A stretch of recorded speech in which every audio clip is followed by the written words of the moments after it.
sebelum melakukan aktivitas cuci baju ya, ini juga libur dari dinas permomongan ya. Story kaos partai ya. Nih, kemarin kan 17 Agustus tuh di tempat saya ya biasalah merayakan HUT RI ke-78 Indonesia ya.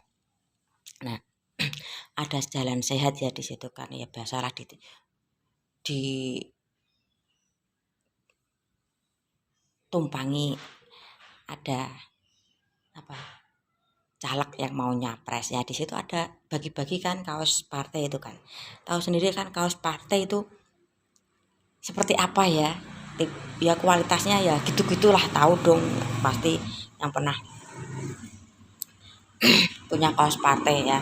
Nah, tetangga saya ini ya bukannya apa mau menjelek-jelekan ya. Saya paham betul dengan orang sekitar saya. Khususnya tetangga saya ini pendidikan masih rendah karena dulu ya mungkin dari orang keluarga tidak mampu ya, kerja merantau, pernah di Jakarta, pernah di Semarang juga, aslinya itu dari Salatiga ya. Menikah dengan tetangga saya ya pendidikannya itu apa ya, ya setara SD tapi tidak lulus ya. Orang dulu itu ya tanah banyak tapi ya pola pikirnya itu gimana, orang tua itu sekolah itu ilmu itu belum begitu penting ya, dulu ya. Nah, tetangga saya ini curhat sama saya ya, nyah aku golek isi iki gak ono, akhirnya kaosku ketinggalan ya, karena waktu itu saya nggak melihat bagi-bagi partai kaosnya itu, saya kan saya sendiri juga nggak dapat, mungkin juga tidak, saya juga tidak melihat di sana karena waktu itu orangnya banyak ya. Kaos partai ya kembali lagi, kaosku ketinggalan, saya tidak tahu, saya pikir tuh kaos ya mungkin kaos yang dipakai terus ketinggalan ya. Saya nggak mengarah ke kaos partai ya. Saya tanya lagi, kaos apa? Mau kan ada tetangga saja. Tadi kan ada itu bagi-bagi kaos, saya dapat satu. Nah, saya jawab lagi, oh alah kaos partai. Iyonya, tetangga saya jawab seperti itu. Saya kasih pemikiran seperti ini. Saya kasih paham dengan cara saya ya, karena karakter orang ini kan halus, kalau di nada tinggi nggak akan nyampe ke otak ya. Saya kasih paham menurut pemikiran orang ini, tetangga saya ini ya. Cik,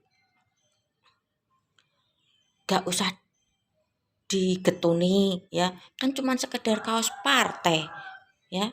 Wong yo lagian nek kaos partai nek mau mbok pakai mejeng-mejeng keluar dari rumah kan yo paling yo kamu enggak, pasti malu kamunya, saya bilang seperti itu. Iya yoyonya, jawab tetangga saya. Nah, saya jawab lagi, ya sudah, ikhlaskan saja, hanya sekedar kaos partai.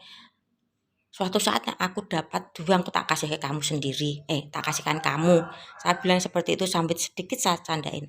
Terus tetangga saya jawab, yoyonya, bar sambil tersenyum. Di situ kan intinya siapa? Saya memberi penjelasan ya, yang penjelasan dan tidak menyinggung tetangga saya ini ya. Dengan reaksi ketawa otomatis berarti kan, oh orang ini paham dengan cara penyampaian saya kepada tetangga saya ini ya. Nah, datang adik saya kan dengar tadi lewat WA kan, saya buka, siapa, tanya adik saya. Itu tetangga. Oh, tanya lagi kenapa, saya jelaskan nih, kaos partainya tuh ketinggalan.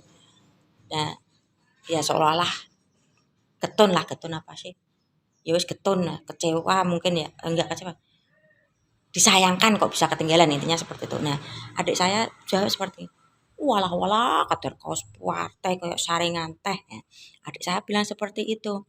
Saya kasih jawaban ke adik saya, lah Kamu bisa bilang seperti itu karena kamu pendidikannya sudah tinggi. Beda dengan tetangga kita ini ya, minim pendidikan ya, mungkin bagi dia kan lumayan buat ya sekedar di rumah saja. Saya kasih penjelasan seperti itu ke adik saya, dan saya kasih penjelasan lagi ke adik saya.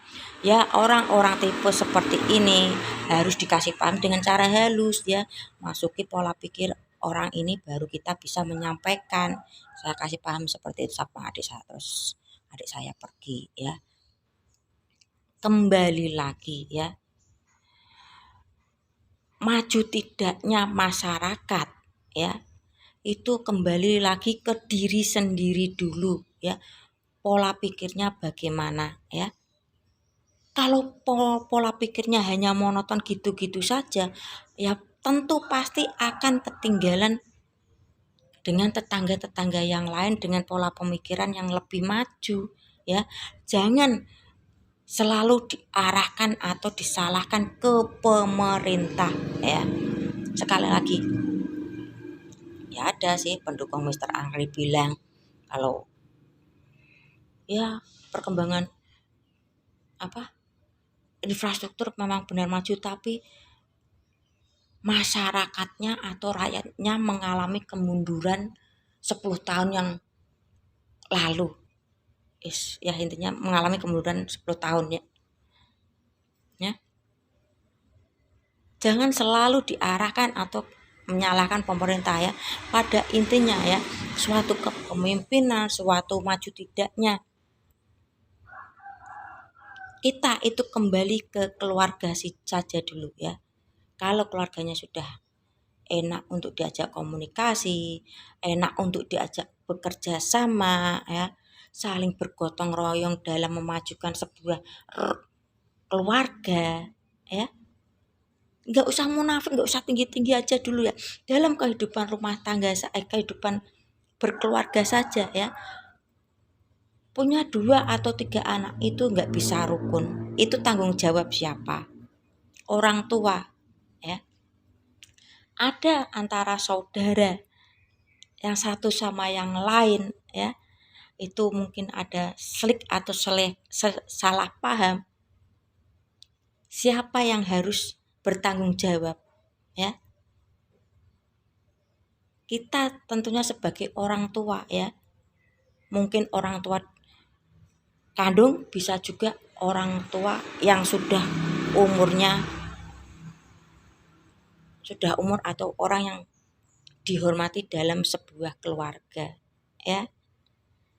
Paham dong sampai di sini ya. Masa selalu gebrak meja, mau dijadikan presiden ya, sudah umur pula ya, belum ada pendamping pula.